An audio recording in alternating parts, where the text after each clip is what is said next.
एक चैनल के पत्रकारों को जेल में डाला आपने, और आप कहते हैं कि नरेंद्र मोदी की सरकार फशिस्टवाद है। हिंदुओं के खून पसीने की कमाई से, हिंदुस्तानी राष्ट्रभक्त हिंदुस्तानियों की कमाई से आपका टिकट खरीद के सिनेमा हॉल में जाते हैं। जिस दिन हम लोग बहिष्कार करेंगे आपकी औकात खत्म हो जाएगी। अभी किसी फिल्म का ट्रेलर आया था, ट्रेलर को रिजेक्ट किया गया। आप यकीन मानिए, यह है नया भारत। मराठी, जैसे मैंने बोला, पानीपत की जंग के लिए, तीसरी जंग लड़ने के लिए वो पानीपत तक आए थे।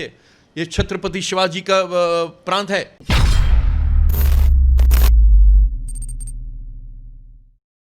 हो क्या रहा अभी मुंबई के अंदर, राष्ट्रवाद की जो आवाज़ है उसको दबाने की कोशिश कर रही है, सिर्फ इसलिए क्योंकि वहाँ पे एक राजनीतिक गठबंधन है।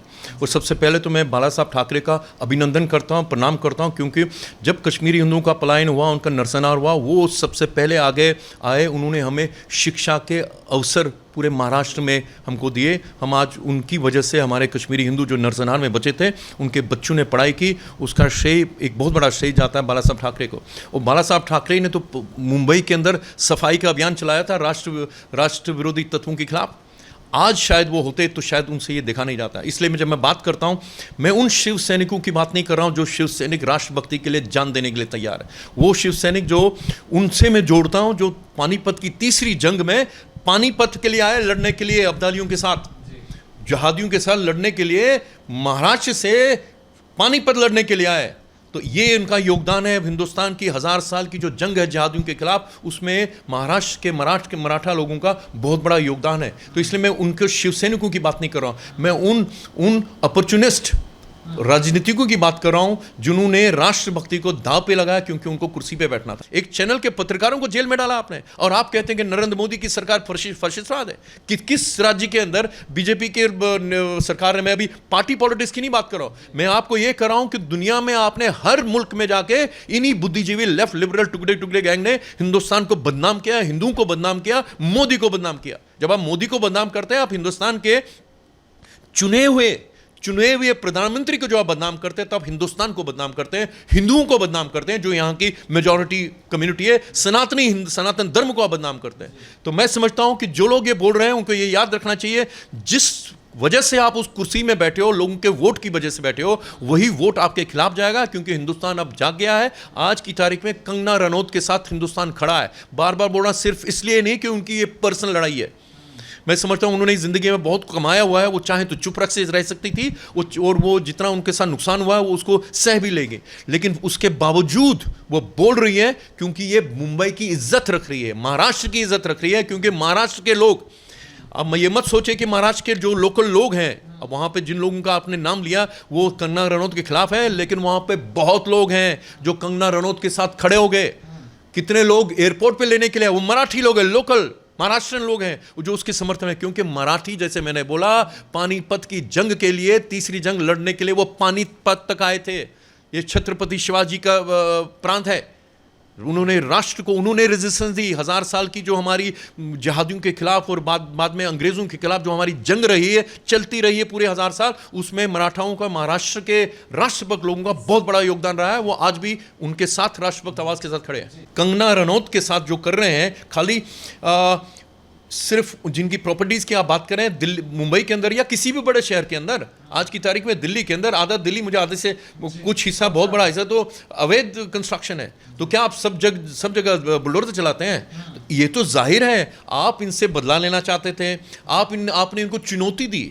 किस राज्य में ऐसा होगा? आप मोदी को बोलते हैं फाशिस्टवाद, इन्हीं फिल्म वालों ने बोला था ना, इन्हीं फिल्म वालों ने क्या बोला था? वो जो अभी वो खलीफा, तुर्की के खलीफा को सजदा करने गया था, उसकी बीवी को, वो इतना बड़ा फिल्म कलाकार, उसने क्या बोला था? मुझे लगता है कि हमें, मेरी बीवी कह रही है कि मुझे यहाँ पे डर लगता है। 2014 में उनको डर लग गया था। आज वो उसी खलीफा तुर्की के पास गए जिसने फरवरी में बोला था कि हिंदुस्तान के अंदर मुसलमानों का नरसंहार हो रहा है। वो कौन कर रहा है? वो हिंदू कर रहे हैं, बदनाम किया हिंदुओं को। और ये महाशय गए वहां पे उनको सजदा करने के लिए। कश्मीर के ऊपर तुर्की भाषा में कश्मीरी पृथकतावाद, कश्मीर जहाद के लिए गाने लिखे जा रहे हैं, और उसी खलीफा, उसी तुर्की के खलीफा को सजदा करने के लिए फिल्म कलाकार जाता है। लेकिन सुशांत सिंह राजपूत के लिए एक शब्द नहीं उनके पास, कंगना रनौत के समर्थन के लिए एक शब्द नहीं उनके पास, और ये समझते हैं। और इससे पहले नसरुद्दीन शाह, क्या कहता था, मेरे पूर्वज तो अफगानिस्तान से 700 साल पहले आए, लेकिन सीएए नहीं होने दूंगा। क्यों? सीएए में जो हिंदू और सिख 47 में 70 साल पहले जो हमारे हिंदुस्तानी थे उनको हमने पाकिस्तानी दरिंदों के हवाले कर दिया, उनको हक नहीं मिलना चाहिए, ये नसरुद्दीन शाह कहता है। और आज उसने इतनी उसकी ऐसी औकात हुई कि उसने कंगना रनौत के बारे में इतने अपशब्द यूज किए कि क्या बोला, ये गवार और ये स्टारलेट, ये बहुत बड़ा ही अपशब्द है अंग्रेजी में जो उन्होंने यूज किया हुआ। तो क्यों तुमको तकलीफ है? क्यों? क्योंकि तुम्हें उन लोगों का समर्थन मिलता है जिनके साथ, जैसे पाकिस्तान में उनको अपना घर जैसा माहौल दिखता है। तो मैं उनको पूछता हूं जो फाशिस्टवाद की बात कर रहे थे, कितने नसरुद्दीन शाह को जेलों में डाला, कितने उन पत्रकारों को जेल में डाला गया जिन्होंने नरेंद्र मोदी को खिलाफ बोला, कितने उन लोगों को जेल में डाला जिन्होंने नरेंद्र मोदी को कैमरा के ऊपर टुकड़े टुकड़े नरेंद्र मोदी को किया।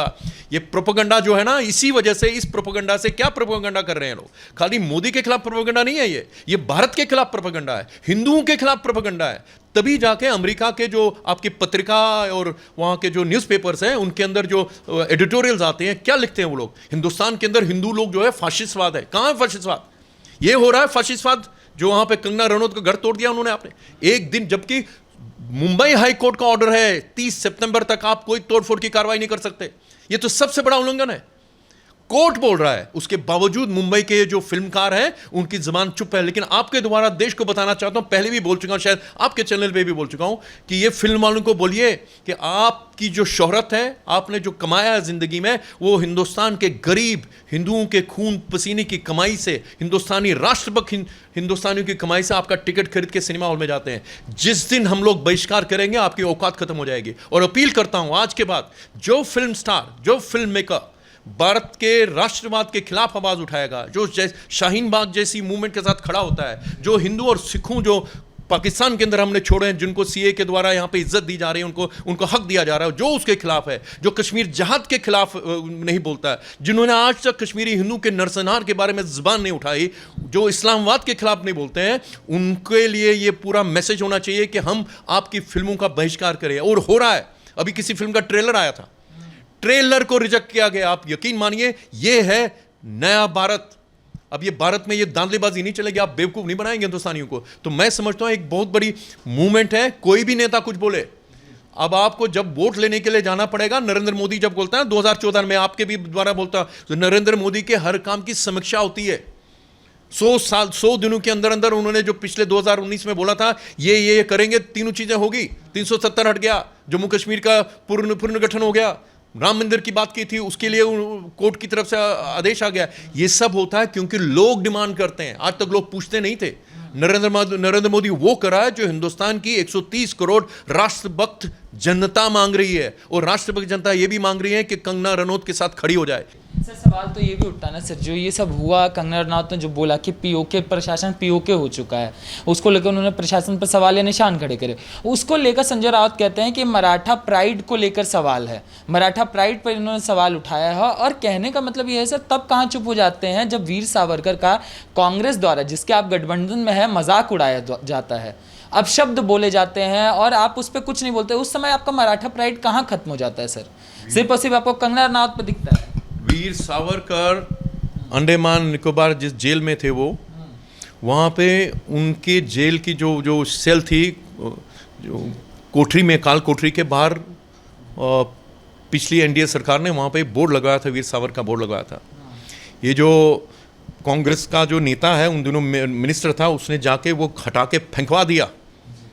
तब तो वहाँ पे कोई आवाज़ नहीं उठी। जब वो फिल्मकार जिसकी मैं बात कर रहा हूँ, जो तुर्की के खलीफा के यहाँ सजदा करके आया था, उसने मुंबई में रहता है ना, वो बोला था कि मेरी बीवी को यहाँ पे खतरा लग रहा है, हम उसको घर छोड़ के जाएंगे। तब तो कोई भी उनकी अस्मिता को कोई हानि नहीं हुई। इसी प्रकार से कई लोगों ने मुंबई में बैठ के आवाज़ दी है। आप वहाँ पे आज़ाद मैदान में अमर जवान ज्योति को तोड़ दिया गया जहादियों ने। क्यों? क्योंकि उनका समर्थन था दूर बैठे रोहिंग्याओं के लिए। तब आपकी अस्मिता को कुछ नहीं हुआ। हम लोग एक हैं, 130 करोड़ हिंदुस्तानी एक हैं। आपकी पॉलिटिकल डिफरेंसेस हो सकती हैं, हर डेमोक्रेसी में होती हैं, लेकिन प्लीज़ अपनी कुर्सी के लिए, अपनी राजनीति, ओछी राजनीति के लिए अपने देश को मत बांटिए। बाहर के लोग नज़र रखे हुए हैं। आप जो लोग यहाँ पे बोलते हैं, बाहर के पत्रकार, बाहर के जो टेलीविज़न, हमारे जो दुश्मन देश हैं वो उसका दुरुपयोग करते हैं वहाँ पे। जो आप यहाँ पे बोलते हैं उनको कुछ नहीं बोलना पड़ा, वो कहते देखो जी हिंदुस्तान के नेताओं ने ये बोला, हिंदुस्तान के फिल्म वालों ने ऐसा बोला, चाहे वो नसीरुद्दीन शाह का नाम हो, चाहे किसी का नाम हो, है ना।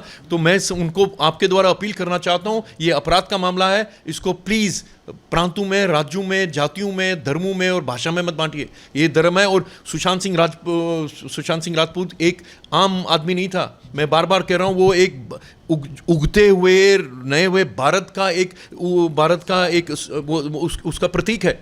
ये उसके अगर उसके साथ ऐसा हो सकता है तो और लोग के साथ क्या क्यों नहीं होगा ऐसा। तो प्लीज़, और उसके साथ कई और जुड़े हुए तार जुड़े हुए हैं जो मैं कह रहा हूँ, जैसे ये लोग कह रहे हैं ड्रग माफिया, कुछ ना कुछ तो हो रहा है। ड्रग माफिया क्या जो उल्लेख हो रहा है, तो क्या ये सही नहीं है कि ये देश के समाज के लिए, खाली मुंबई के लिए नहीं, पूरे देश के लिए, पूरे समाज के लिए, क्या ड्रग्स इंसान को खराब नहीं करते? जब आप पंजाब के ऊपर फिल्म बना सकते हैं, पूरे पंजाब, उन्होंने वहाँ पे उसके लिए रोष प्रकट किया कि आप पंजाब को क्यों बदनाम कर रहे हैं, लेकिन वो पंजाब के हित के लिए था। वो जो फिल्म बनाए थे, उड़ता पंजाब बनाई थी, इसी मुंबई से आई थी, इसी मुंबई से फिल्म बनी थी ना।